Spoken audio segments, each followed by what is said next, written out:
nouvel album, Sons of the New World, sort au mois d'octobre.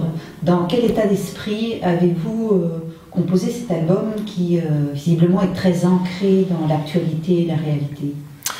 En fait, j'avais vraiment besoin de faire un répertoire qui, en fait, était vraiment, mais qui parle du nouvel monde. En fait, il y a donc pas mal de choses qui sont en train de bouger.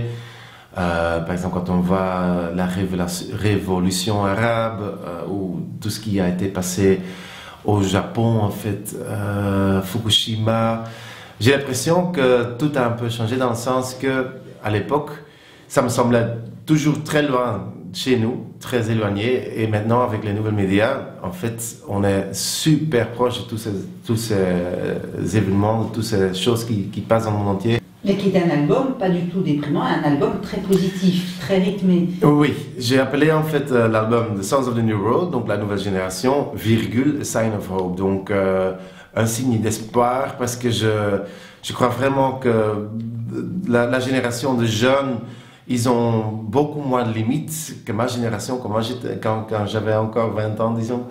Par exemple, quand on voit ce qu'ils ont sur leur iPod, ils ont Madonna, Michael Jackson, puis il y a aussi Mozart, à côté il y a Miles Davis.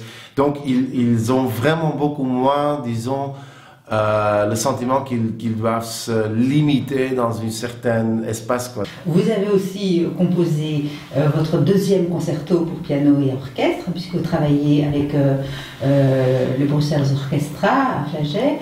Et donc il y a toute une série de concerts qui vont suivre, que ce soit pour le nouvel album, que ce soit pour le concerto. Est-ce que c'est aussi une façon d'exprimer vos deux grandes passions musicales que sont le jazz et la musique classique? C'est clair, je vais jamais fermer la porte la musique classique. Au contraire, c'était toujours mon rêve de devenir d'abord compositeur, puis je suis devenu pianiste.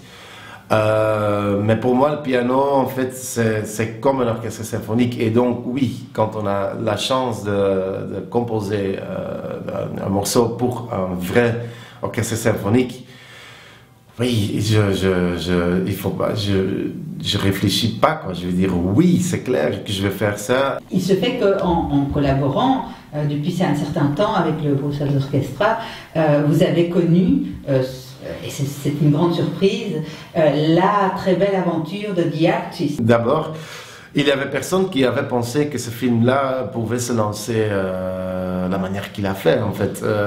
Donc, on était super surpris de voir qu'ils avaient toute une série de prix qu'ils ont gagnés avec ce film-là.